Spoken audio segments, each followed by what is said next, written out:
You're telling me that you're locking me up because I missed an appointment to come see you? While on parole, I was never told that I would be violated if I left rehabilitation. I didn't even get another case in 10 years. I was in the hospital for 2 days. They had to identify me. So they took my fingerprint. That's when I found out. You know, I had a warrant. So I had to sit there and sit it out for 11 and a half months. About 20 seconds for me entering there, I just got into the store. A whole bunch of police raided, apparently looking for drugs. The officers finally admitted to them that I had nothing. They didn't find nothing in my purse, but then they didn't take that into account. If you really want to go to how you're playing with people's livelihoods, you really need to do a thorough investigation, you know. That's what happened. It's life, right? It's stopping them from working, it's breaking their families up, it's not actually helping them to rehabilitate themselves. He had got a really good job because he had picked up a trade while he was incarcerated the last time. They wouldn't make him do the job because where the job was. It was in New Rochelle. He couldn't go out for 5 hours. It's like we can't win for losing. When you talk about these so-called technical violations, it's not technical to the kid who can never see her mom again because she showed up late for a meeting. That's not technical. That's devastating for that individual child. It's traumatizing for us because we don't know if mom's gonna be here in 2 weeks, 3 weeks.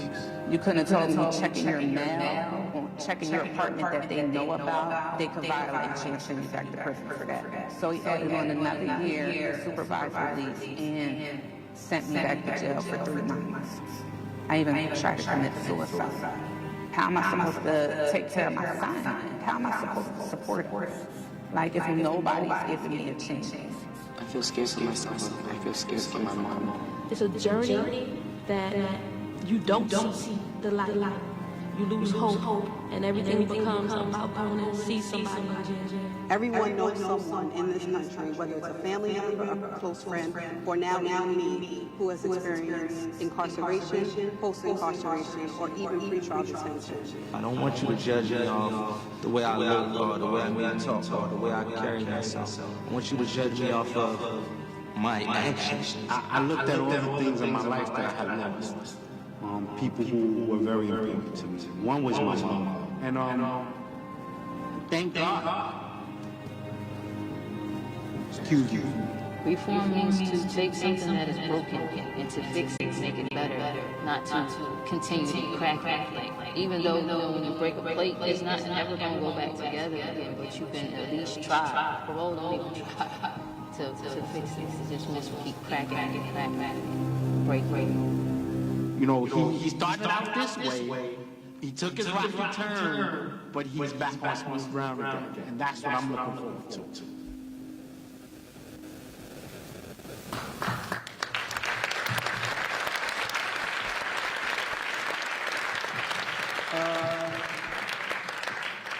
First of all, I would want to thank all the men and women on the stage that came a part of Reform and supported this whole situation. And I wouldn't just say supported me, just the whole situation of Reform. They turn the mic down, they sound a little loud. And starting off by just explaining my story, and I think a lot of people in here know my story if you read across it, which helped spark some of these people being on this stage. And I first of all wanted to say, like, I'm just like these people that you see on the screen behind me. A guy actually lost his freedom for 90 days for making a U-turn. Me, myself, this last situation, I did 5 months, and I don't know if anybody knows, because a lot of times I speak on these situations, I see people, he violated probation or he broke the law. Now, sometimes I'll be wanting to say, I didn't break the law. Figure out what I violated probation for, and coming up without a platform, it was hard to really speak on that and actually get a real response. Even I want to shout out Michael, my friend I've been knowing for 3-4 years, that he came to court with me and actually witnessed what I went through. And in the back of my mind, going through this situation, I've been on probation since the age of 18. I'm 31 years old. I always thought that anytime I went to prison, I never could really sit well with being in prison, knowing that I didn't commit a crime. I came from a place, an environment, a ruthless environment, where seeing crime on a daily basis. So you've seen people go in and out of prison on a daily basis, so it was kind of normal to go to prison growing up in my life. But later on in my life, I never could really sit with being in prison, and it was never okay with me until I aligned myself with people like Mike, people like JAY-Z, Kraft. I talked to Mike. He was like, "How do you feel being in this situation?" I was like, "It's really normal." I talked to JAY-Z at one point, and I was like, maybe I needed to sit down and like get my head together because I was a little at an off-balance place in my life. He was like, "I don't think we never need to sit down just and be chained up to get your mind together.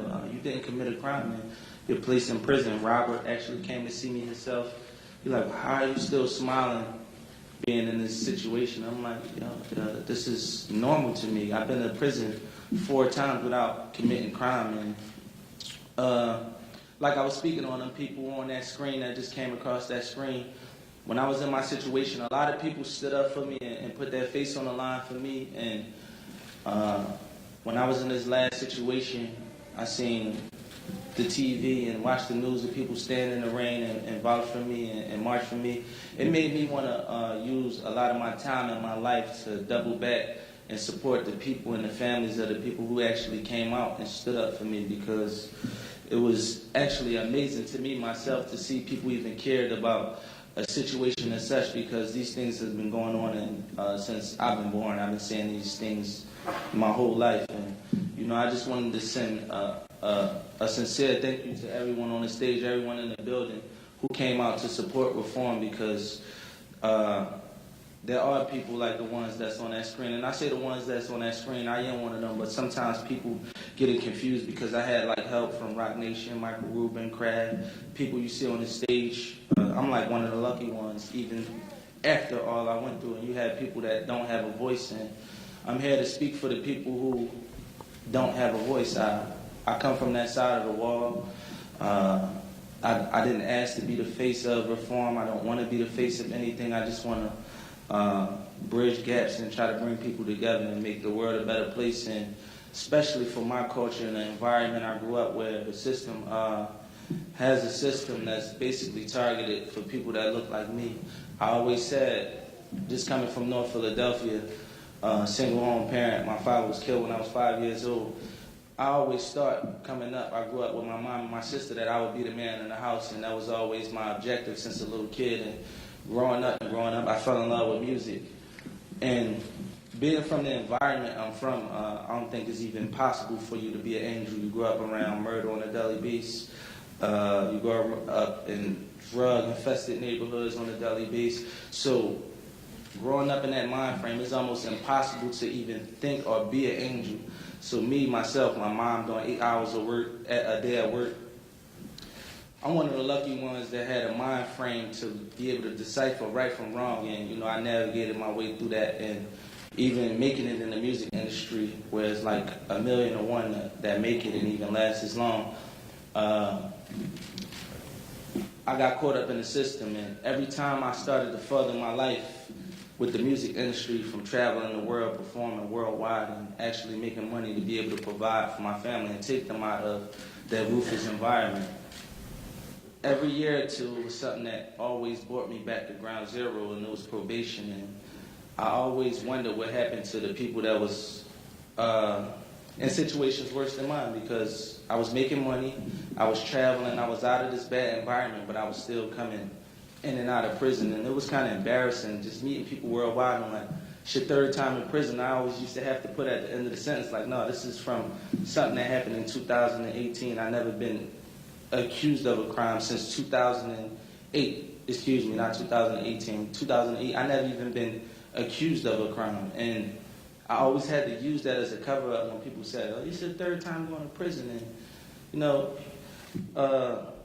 fast forward past all that, I'm here to speak for all the people who don't have a voice. And thank you guys for spending your time with us today. And I hope you enjoy and get involved and be a voice for the voiceless. Thank you.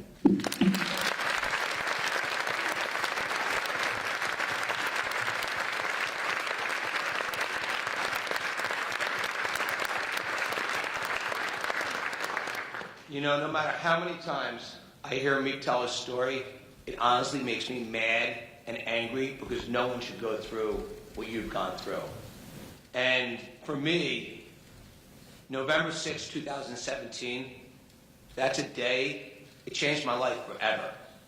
It absolutely, like, I will be able to look back in 50 years and say, November 6, 2017, it changed my life. If you had asked me how the criminal justice system worked before that date, I would have told you, I think it works great. Probably like 99% of the times, it's on point.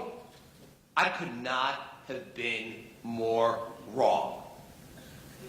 Meek called me the morning of his hearing on November 6th and said, hey, if you have time, and he didn't even want to be in a position, if you have time, I want you to see this. And I just like, you know what? I'm like, I'm coming. It just was nothing planned. And I went there, I was sitting in the courtroom, and I first watched the probation officer get up. And she's speaking glowingly about Meek. It was like a personal reference. And she says, I recommend no sentence. Then I watched the district attorney recommend no sentence. I turned around and I looked to a few lawyers and said, I'm not that smart, but like, what are we doing here?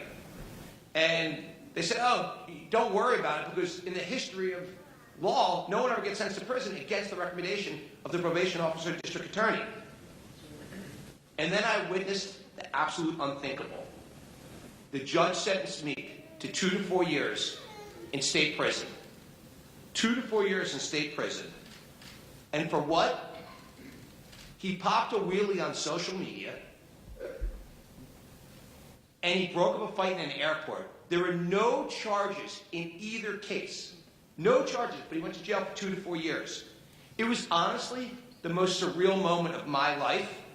I didn't believe this could happen to anybody. Like, I thought it worked well. I didn't believe it could happen to anybody. Certainly not one of my closest friends. If I wasn't in the courtroom that day, I would have never believed it. You could never explain this. You had to be there to see it yourself. I looked at Meek. I looked at his mom. And I said, I will not stop. And JC said he would not stop until Meek was out of prison. We honestly had no choice. Jay had no choice. I had no choice but to make a stand.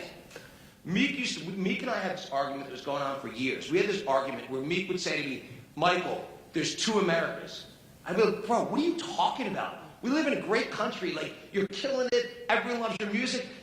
There's not 2 Americas. And we had this argument 100 times. I'm not exaggerating when I tell you this. He got taken away from me in front of me, goes to prison, goes to jail actually. An hour later, my phone rings. And I pick up the phone. I hear, yo, Mike. I'm like, Meek? He's calling me from prison. He says, I told you so. The first thing out of his mouth, I told you so. I'm like, what? You told me what? He's like, I told you there were 2 Americas. And right then I'm like, man, you were right and I was dead wrong. Now, if you think what I told you so far is crazy, what I'm going to tell you even is crazier. A few months later, one of the original arresting officers from his case in 2008 came forward and said, no, he didn't even do what he was charged of. He was charged of pointing a gun. He didn't even do it. Signed an affidavit. I was so excited. I'm like, Meek called me because we talk basically every day from prison. And he calls me, and I'm like, I've got the best news ever. You're getting out of prison the next couple of days. He's like, what happened? I tell him, the police officer, one of the 2 arresting officers, signed an affidavit saying that you didn't point the gun. The whole thing was a lie, basically. It took 3 more months to get him out of prison after the police officer came forward and he didn't do the original crime he was charged of. I soon realized this problem was so much bigger than Meek, that fundamentally our criminal justice system is just broken and didn't work. And our daily conversations from prison, we knew he was, once the police officer came forward and said he didn't do what he was charged of, we knew he was getting out. And we started talking every day about how do we, this thing is so screwed up, how do we fix the problem? Today, there's 6.6 million people in the criminal justice system in the U.S. 2.1 million people in jail and prison, another 4.5 million people on probation and parole. We have literally 5 times the amount of incarceration than the entire rest of the world. 5 times. Now, we believe you can significantly reduce the amount of people under government supervision while keeping our communities safe.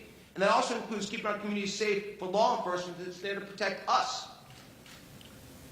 I also want to be clear, there are a lot of people that do belong in prison. But how about Nelson that we heard about? He made an illegal U-turn.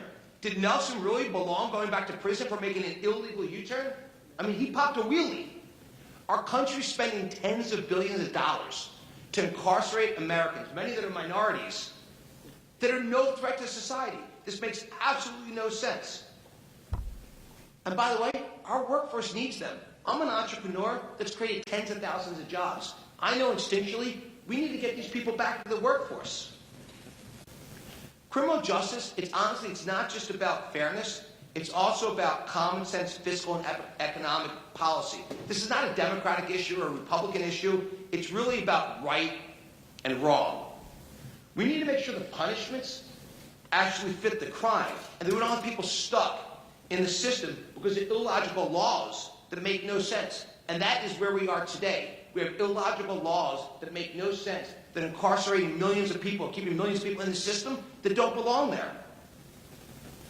Our initial focus, the Reform Alliance, is going to be on the 4.5 million people that are on probation and parole. This is 2/3 of the population in the criminal justice system, and yet it's been the area that's been the least focused on, and it's also what keeps sending people back to prison and jail.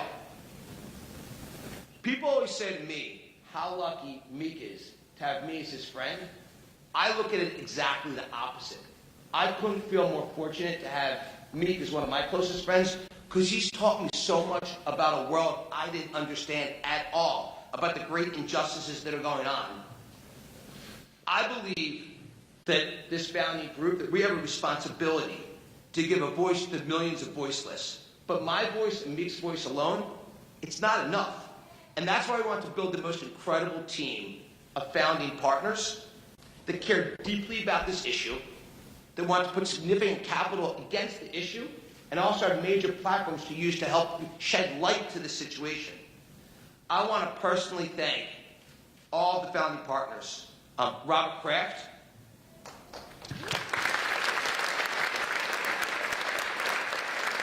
Mike Novogratz, Clara Sy, Dan Loeb, Robert Smith, who couldn't be with us today, but he's definitely here in spirit, and JAY-Z.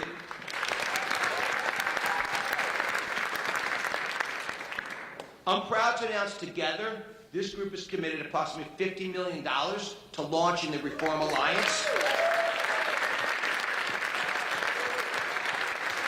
And with your help, I believe we can make a huge difference for the millions of people that are unjustly caught in the system. Thank you very much.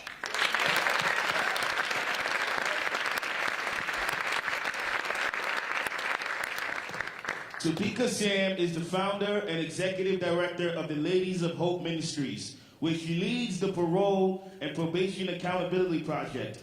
Joining her on stage are Theodore, Ramona, Monica, Ozzy, and Nelson, along with Sharon Content, founder and president of Children of Promise NYC.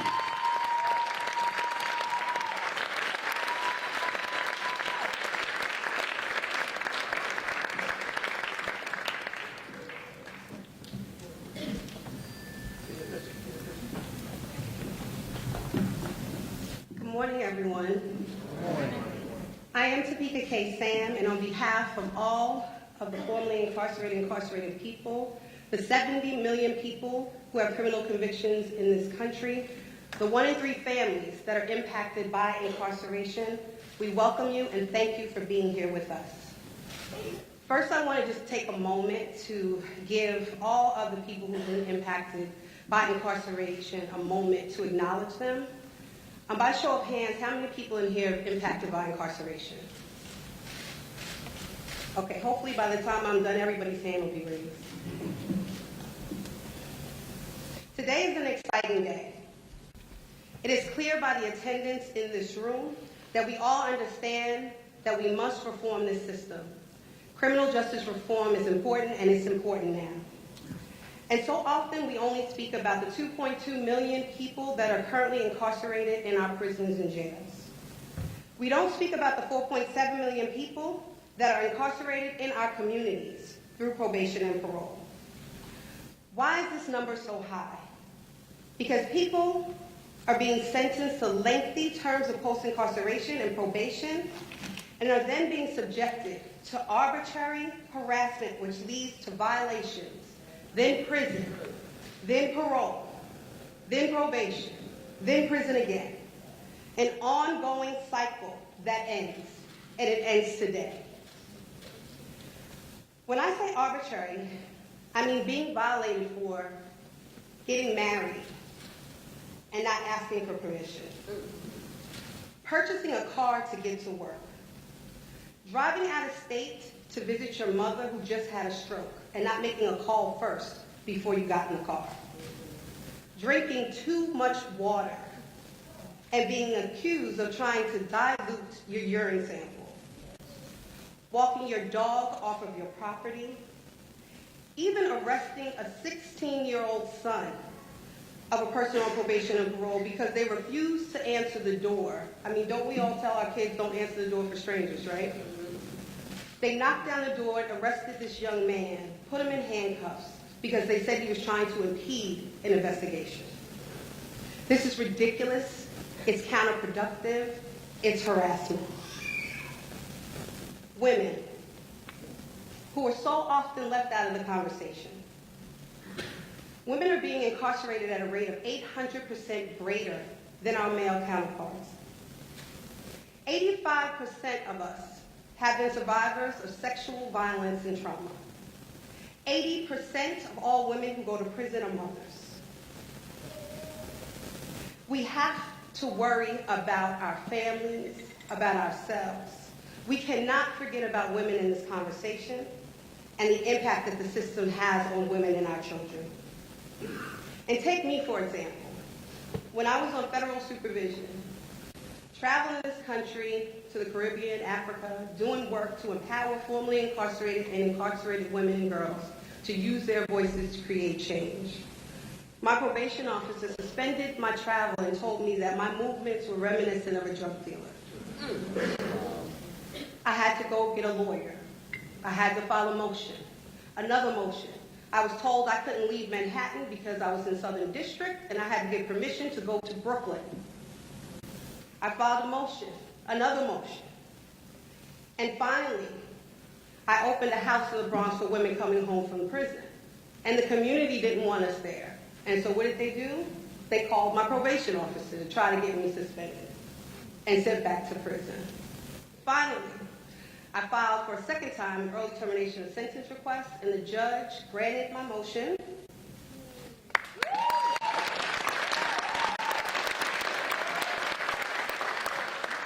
Removed me off of probation, federal supervision, stating that probation and parole was impeding my work. But I shouldn't have had to do that. Because I had resources, because I had opportunity, because I had support, I was able to. But so many people don't. I should not be an anomaly. This should be happening for everyone.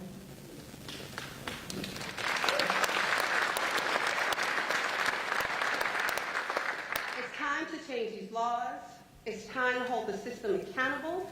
It's time for reform. It's time for reform now. The Reform Alliance is timely. It's something that we need. To see all of this power on this stage is incredible to me. I'm extremely excited and honored to work alongside you with the millions of families that are impacted by incarceration. And so again, I ask, how many people are impacted by incarceration in this room? Still don't see every hand. Join us in this movement. Reform Alliance now. Thank you.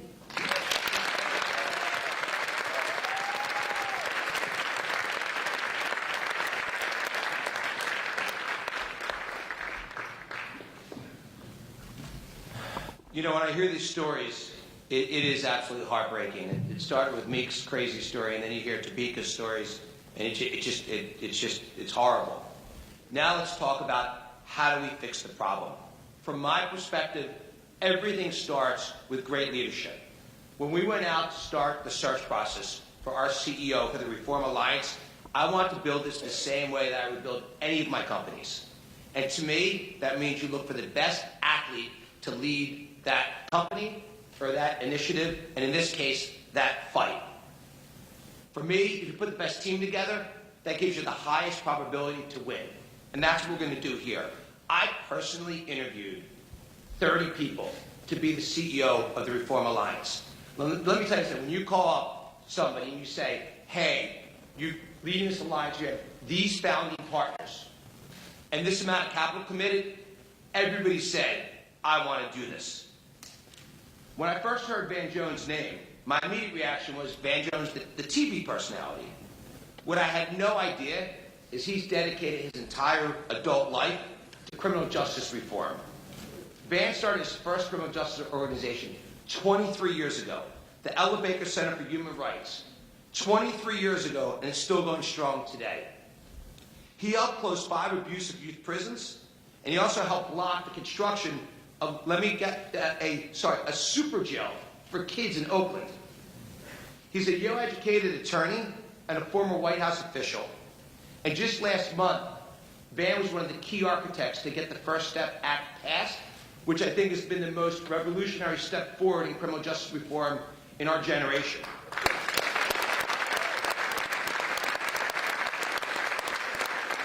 Honestly, I don't think we could find a better person to lead this movement. So with our incredible founding partners that we've put together, with the significant capital that we've committed, with Van now as our leader, I'm confident we can make a real difference. And with that, I'd like to welcome Van Jones, our CEO.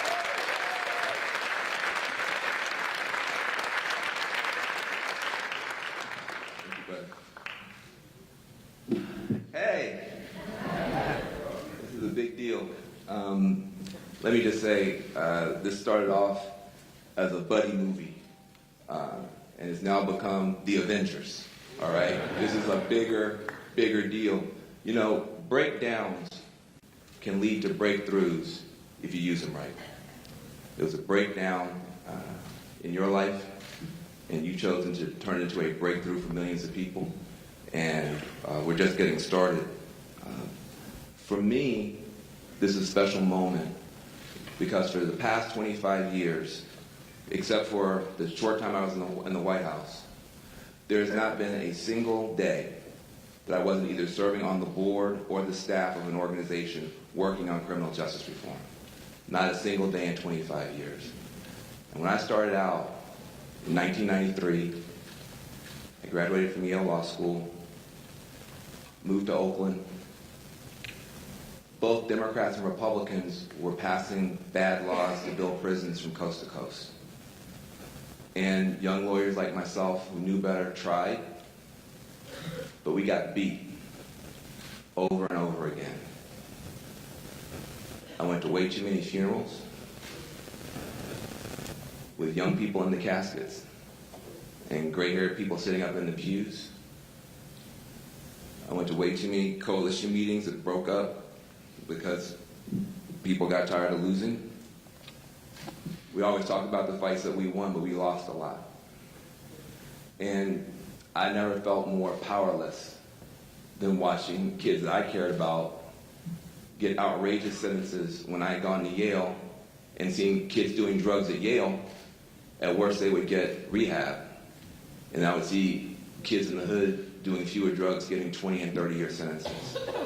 And so that sense of helplessness is something that many people in this room understand because we have many people in this room who have been fighting for a very long time on this issue. And now we have a once-in-a-lifetime opportunity to go from powerlessness and hopelessness to real power. And that's what's available here today. That's what's available here today. It's not just the powerful people on the stage. We have powerful people in the audience. We have people in the audience who've been on the front lines when this was not popular, when your local Democratic city council person would not return your phone call, when there was no money, people who were there when it was tough. And we recognize you and respect you. And there are also elected officials who are in this room. And I'm going to tell you something.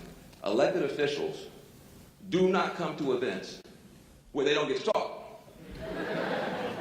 It's malpractice. It's not what they do. You have elected officials in this room who came Not to lecture, but to listen. Not to ask for support, but to give support. And I'm going to give them their acknowledgement and their due. That's different. We have David Soares here, who is a DA from Albany. Give David a round of applause.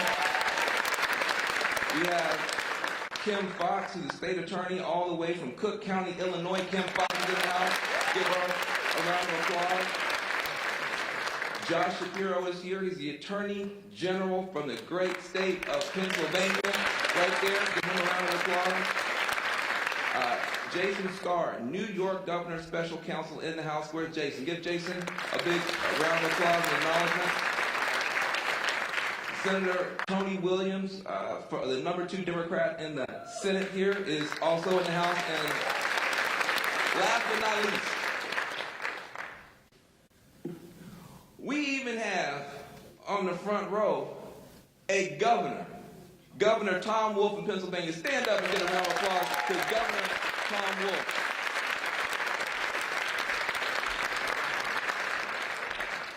Thank you for your leadership and for caring about this, and for being here to support and not just to grab the microphone. I've never seen this many politicians caring this much, and it means a lot to us. Let me tell you what we're not going to do. Let me tell you what we're going to do. We are not, as this alliance, going to try to get lawyers, millions and millions and millions and millions of lawyers for anyone. We've determined that would be an inefficient use of the capital. Instead of trying to get lawyers for anyone, we're going to change the laws and the policies and the practice for everyone. For everyone. That's what we're going to do. #2, this is not a bank. Can I say that very clearly? We're not a foundation. This is not about, hey, this is great, I'm going to send in my grant. We are looking for deep alignment and partnership with groups who are out there on the front lines so we can be side by side and get something done together. Come to us for a partnership and we will change the situation. That's the other thing that's important for you to know. And lastly is what we're not going to do. We're not going to reinvent the wheel. We're not going to replace the great people who've been out there this whole time with no help, with no money, with no love, with no support. We're not going to do that. We are here to add capacity, to amplify the voices, to lift up the people who've been screaming for so long with so little attention. We are not here to reinvent the wheel. We are here to accelerate the wheel that has already been built by grassroots people, and that's what the Reform Alliance is all about.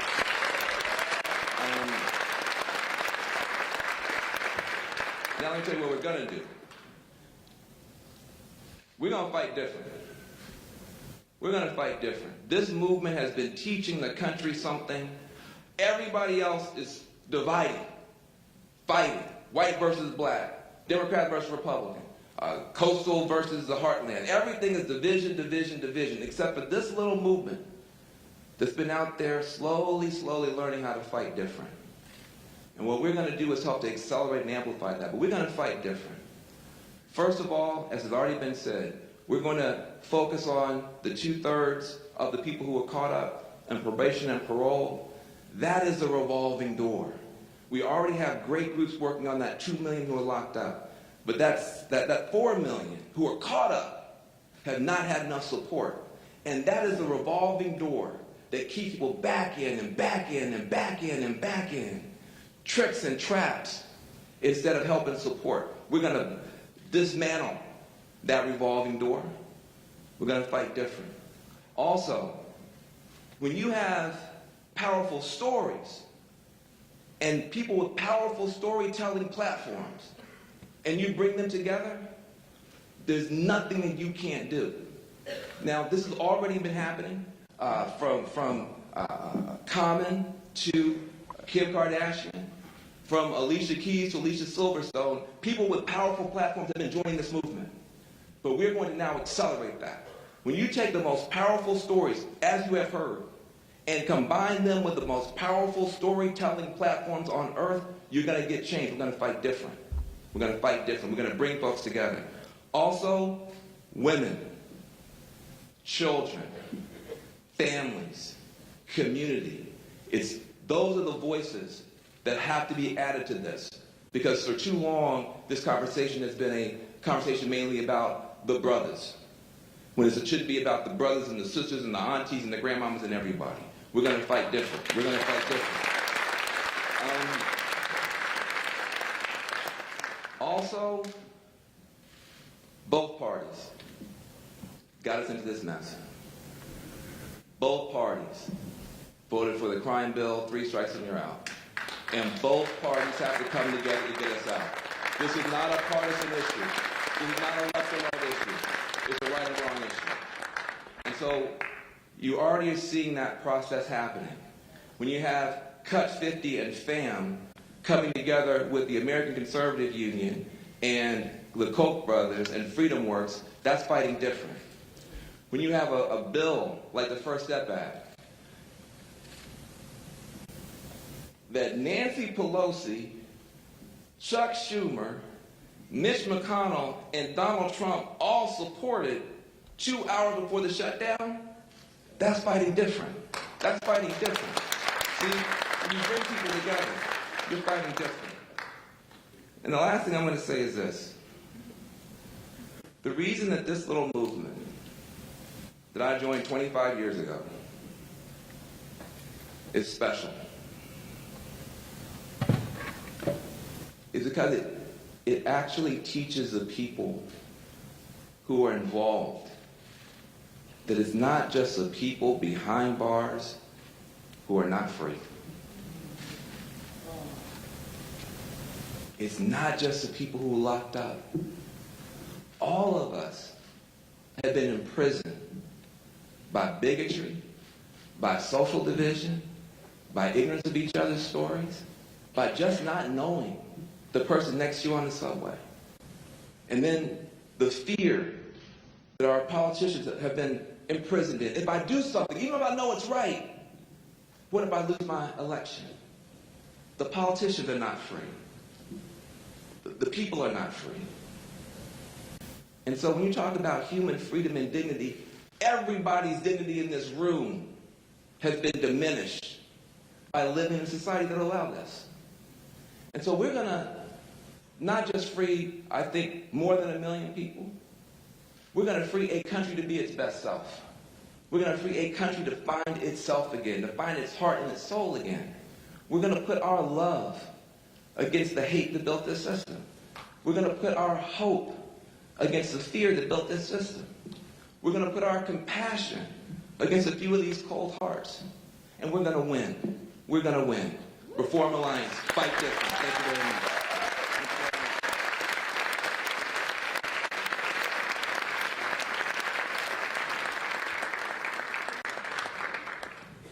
Dan Slepian is a veteran producer for NBC News who has been reporting on the criminal justice system for nearly 2 decades.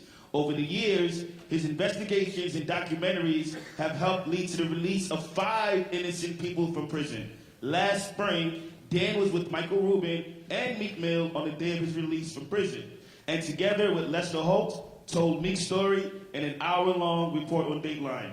Ladies and gentlemen, Dan Slepian.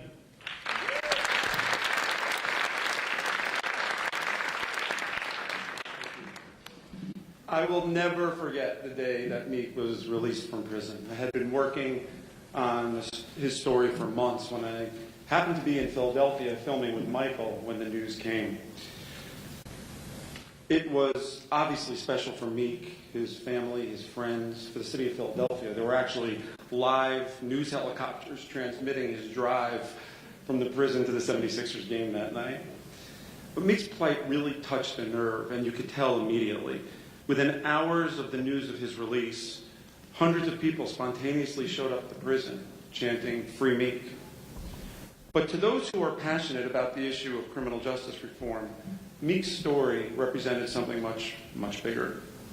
His release felt like a cork had been popped from this bottle of decades of frustration, because finally here was somebody that people were listening to and paying attention to about how broken the criminal justice system can be. Meek became the torchbearer. His story was the inflection point. to discuss the issue of criminal justice reform today. And it was clear from the moment that I met him that he was focused and determined to use his life story as a blueprint in an effort to make the system more fair and just for others. The day after his release, before he had even slept, Meek sat down with Lester Holt for an interview in which he made it clear that he would never abandon this fight. In fact, in the hour that we broadcast, it ended with Meek saying to Lester, "Let's retire the free Meek Mill hashtag and make it hashtag justice reform." Meek is a man of his word, and 8 months later, here we are today. So I'm just going to take the next 10 minutes or so to ask this esteemed group of folks some questions, and I figure we'll start with Robert Kraft, since you're going to the Super Bowl. Congratulations. So, Robert, last spring, Michael took you to meet Meek when he was still in prison. Can you talk a little bit about that visit? Did it change your view at all of the criminal justice system? And if so, how? Well, that was after meeting him in jail, Michael had been kind enough to introduce me to Meek about 3 years ago, and I felt affection for him, and we had developed a nice relationship. And I'd never been to jail before, and going there and seeing him, I didn't sleep the rest of the night when I got home, because here I'm thinking how out of touch someone like myself is with what's really going on. I mean, we give to charitable things and we try to do good, but here you have a young man who's creative, who's productive, who's innovative, who's inspiring young people, and for riding a motorcycle, doing a wheelie, he's put in jail where taxpayers are paying to keep him going, and he's not employing all the people he could employ and generating all the tax dollars he could do. It's just a cuckoo system, forgetting the social impact it had on him. And I decided then that I wanted to work with Michael and Meek and do whatever we could to try to change the system. It's not good for America, and it truly, I'm happy I had the chance and the exposure to see it. It's just crazy, and I hope everyone in this room gets behind this effort, and we can make America better if we really cure this problem. Thank you. Clara, what caused you to get involved with this organization and criminal justice reform issues? Well, I first learned about the injustices around Meek's case probably the same way many of you all did, which is through the New York Times op-ed article that JAY-Z wrote. And, as, with a producer and a storyteller background, my first reaction was this was a story that really more people needed to hear. But in addition to that, I really felt like, I became really convinced that reform was necessary. And as I peeled through the layers, I realized that it was a natural cause, really, for me to support, because criminal justice reform is so inextricably tied to upward economic mobility, which is an issue that I've been focused on, ever since, well, for most of my adult life, and ever since I was a child growing up in Lawrence, Kansas, the daughter of an immigrant college professor. So, I'm very happy to support this alliance. Obviously, for me, I really care deeply about leveling the playing field. But in fact, criminal justice reform is also an issue that our Brooklyn community, our players and our fans, our staff, our local leaders, community members at large, it's an issue that all of Brooklyn cares about. And so together, we really feel like we can drive awareness and create a movement to achieve reform, broad-based reform across federal, state, and local levels. So I'm very excited to work together with all the other founders and hopefully many of you in this room to really change policies and laws and also hearts and minds. Thank you.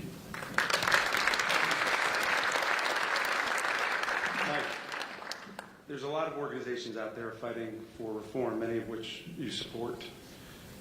Why was it important for you to spend your time and money to join the board of this organization and to launch this foundation? Sure. So I got involved about 18 months ago, first in bail. And, partly it was Jay telling the Khalif Browder story.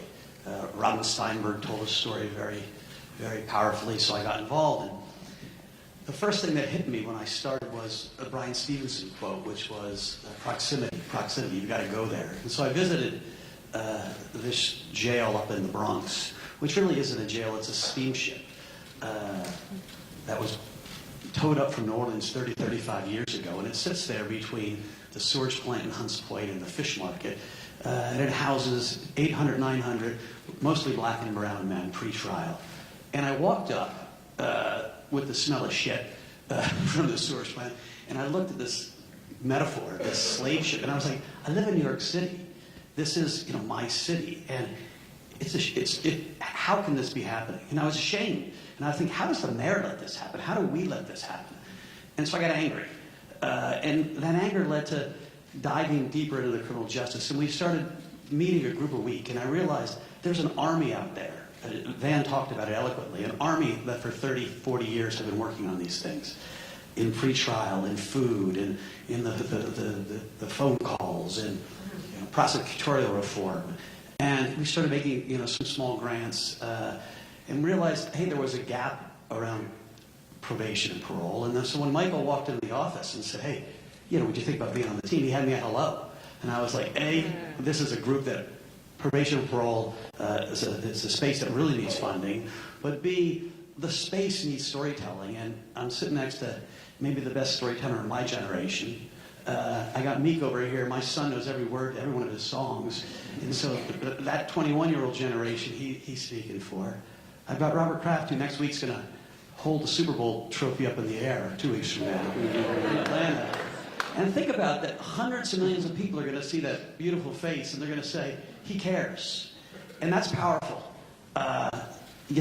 We heard how eloquent Van was, and, Dan and Clara, and Michael, we got some game improvement to do, all of us. But I think it's a really powerful thing to have amplification and spotlight on this story. And so, couldn't be more proud to be on the team. Thank you.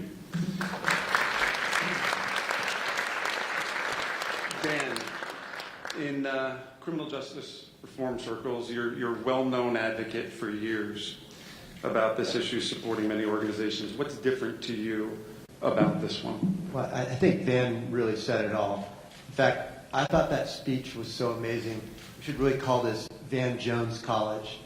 But I think the signage will be too expensive, so we should just call it JAY-Z College. I think, I would just reiterate what Van said. I think, a real powerful group of board members here, each with their own platforms, significant resources, a focus on an area of parole and probation. And I think this is very important that Van said. We're not going to be able to go it alone. There's a complex ecosystem. There's a network out there. We're going to work closely with these folks, support them, and elevate our common cause. So I think this was just a unique opportunity to get involved with this group, and we're going to make a lot of great changes and make lives better for a lot of people. Thank you.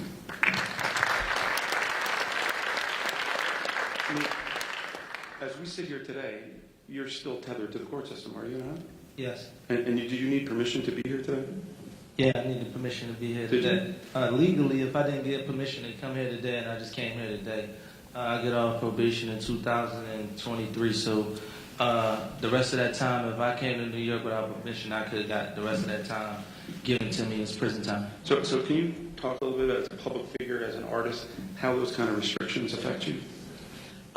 Just mentally, first of all, just being able to, I said in one of my rap songs, like going in and out of court for 11 years, not knowing if you'll be kept in a prison when you step in and out of court, that's enough to mentally damage you. Me with my rap career, I don't know if y'all know like the statistics of like rappers. It's a 5-year real stretch for rappers that do good. I'm on my 7th, 8th year in the industry, and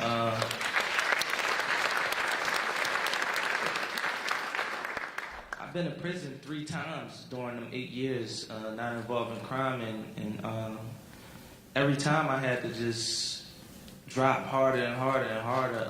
I lost people along the way who stopped believing in me from actually going in and out of prison without even knowing what I was in prison for. But you know, I had to keep fighting. And when I got off the stage, I always wanted to say, like, even at some points, I almost feel guilty even explaining my story, and people really feeling like super bad about my story, because I know it's people who have stories who will never be heard that's 100 times worse than mine. And you know, I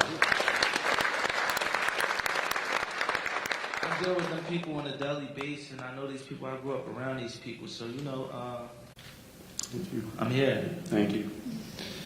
Van, so you have this esteemed group of founders behind you. They've entrusted you with $50 million. No pressure for you. There's a lot of organizations out there that are fighting for reform and have been for many decades. What do you hope that this foundation achieves that others have not or cannot? Well, first of all, this field is extraordinary. The people who have built this field have done miracles with dimes. Miracles. Almost every story that you hear, the people fighting for that, all up until this very point, have either been doing it for free or almost free because they could have gone out and made millions of dollars. They didn't. You know, having, you know, I got a chance to start the Ella Baker Center for Human Rights with Diana for Peer right here. Give Diana, I get all the attention, but Diana was my co-founder on that. Give Diana for Peer a round of applause. I love her 20 plus years together. And then most recently working with Cut 50. And that whole team here, Jessica Jackson, give them a round of applause as well on the Cut 50 team. When you're in this work for 25 years, what you see is just unbelievable genius and dedication and not enough amplification. See? And what we can do that has been cried out for is to lift up the frontline fighters and these stories that'll break the heart of a stone. I mean, you could literally, a stone statue would start crying hearing some of the stories that we know in this room. And so that's, we are not, this is no act of disrespect. This is an act of complete, just almost reverential levels of respect from the people up here about what people have been fighting by themselves. And we're here to lift up and to add. Everybody's fighting for it.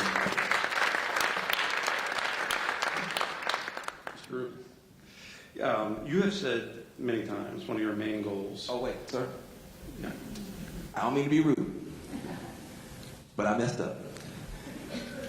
There is one more malpractice committing political leader here, and I did not mention his name, and I want to make sure that everybody knows that the Brooklyn DA, Eric Gonzalez, is also in the house, breaking the mold and fighting different. So,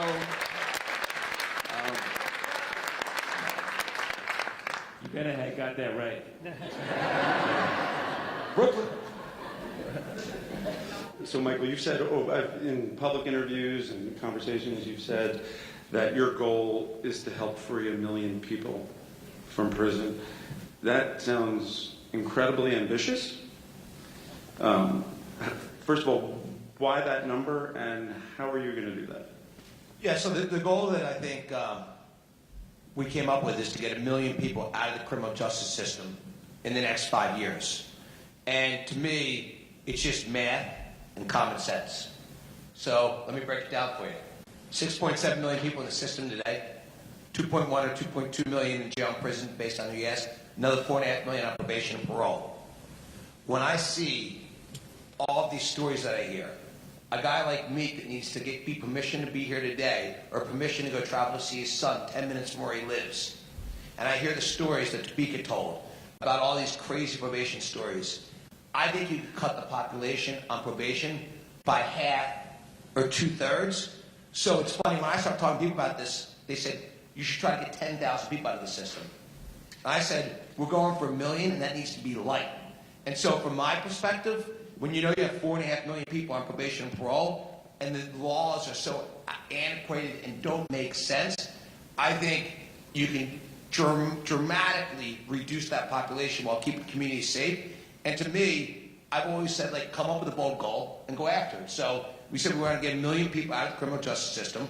We're initially focusing on probation and parole. And I believe that what seems like a really aggressive goal today, I want to figure out how we beat it, again, while keeping communities safe. So, again, to me, it's just breaking the math down.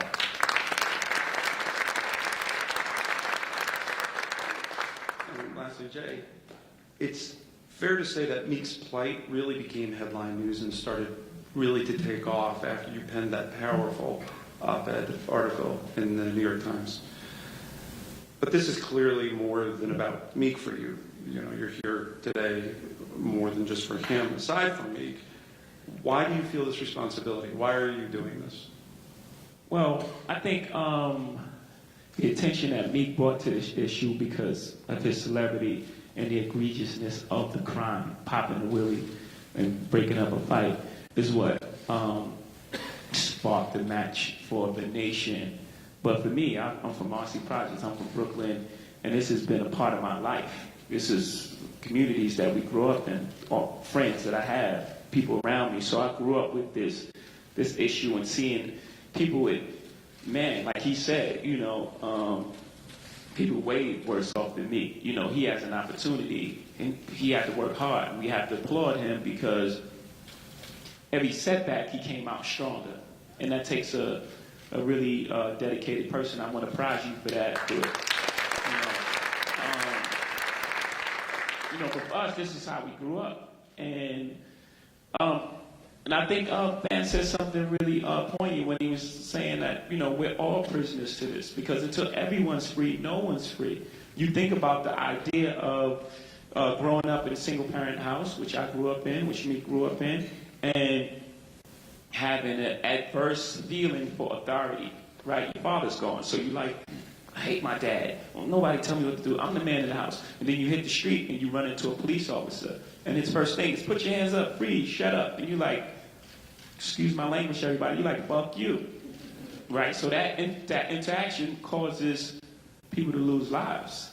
Right? We don't want people that's in charge of the police areas to be in danger either. We want to be very clear.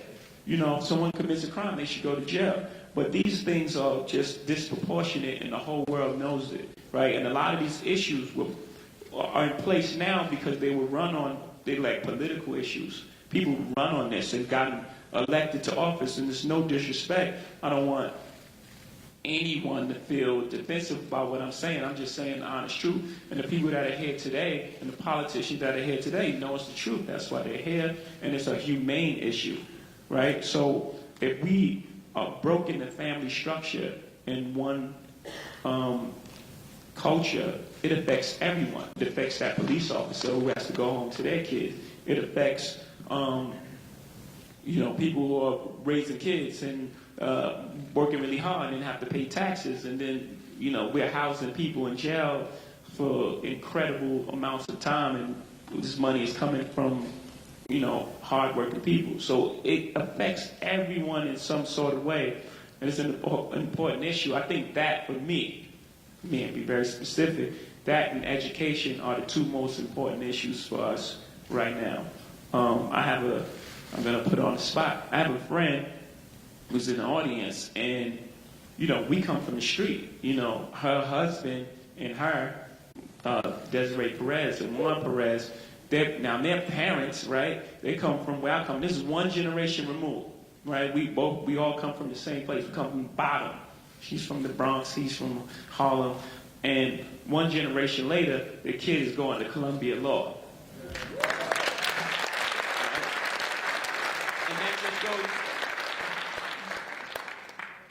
And that goes to show you just how far, if you have a family structure in place, and you know, your parents are dedicated to your education, how far we can take it. That's just one generation removed, you know. So that's living proof for me. And again, I think it's really important for everyone to understand, like, you know, the young lady said, when everyone that put their hand up, we are all affected by this issue. So it's super important. Thank you. Well, time is running short.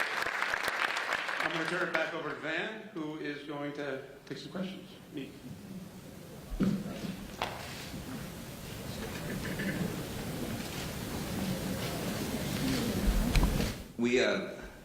Because we've got the interview set up afterwards, we're not going to do the questions. But what we are going to do is extraordinary. Oh, yeah, let me just the right way.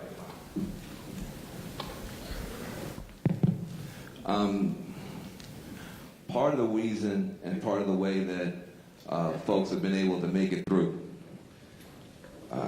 when at least we have to make a way out of no way sometimes, is that there's something we call hallelujah anyhow in a certain faith tradition, where no matter what they do to you, no matter how much they disrespect you, they can never take your humanity, they can never take your dignity unless you give it up voluntarily. And so we want to put ourselves in a long line of freedom struggle, going back to the enslavement, going back to the days when women couldn't vote, going back to the days when LGBTQ folks were disrespected and continue to be disrespected. Those freedom struggles, those struggles for human dignity and human freedom, are what we build on with this alliance. And none of those movements move forward, none of those movements were successful without art, without heart, without touching that part of people that can see beyond the present circumstances. And we are so blessed to have in our presence somebody who has taken up that in our own life, one of the most soulful, amazing singers and songstresses and songwriters of her generation.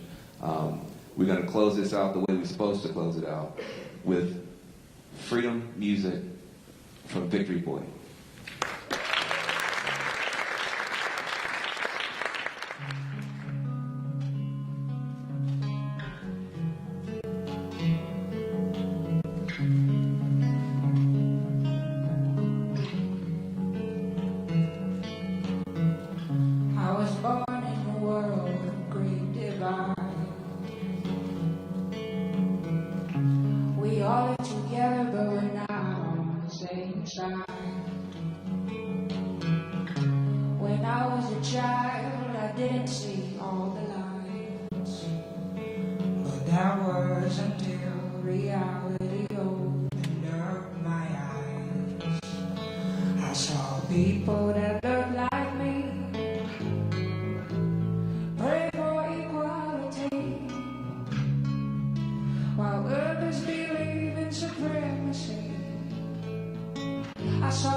It's a shame,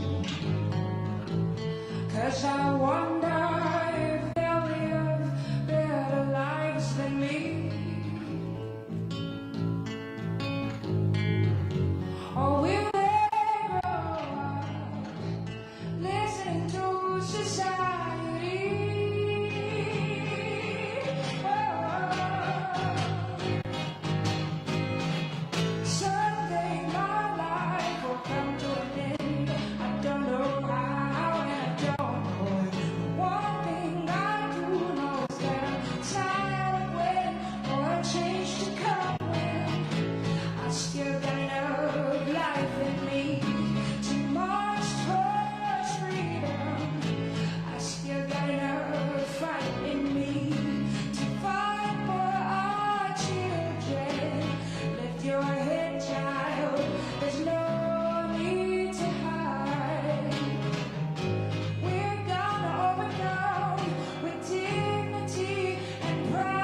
These are your people. This is our struggle. I'm telling you, this is who you are, child. It's where you came from. These are your people. This is our struggle. It's who we are. It's where you came from. These are your people. This is our struggle. It's who we are.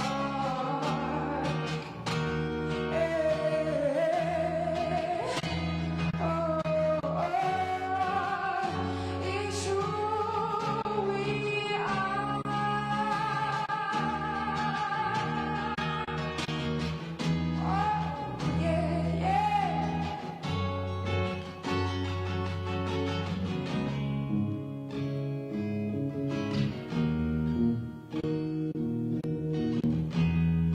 What I tried to do with this song was articulate the struggle of where we've come from, but also acknowledge the hope that we have of what the future can be. And I'm so proud of today and what this event is, because we're putting into motion, into making this hope our reality. Thank you all.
Thank you very much.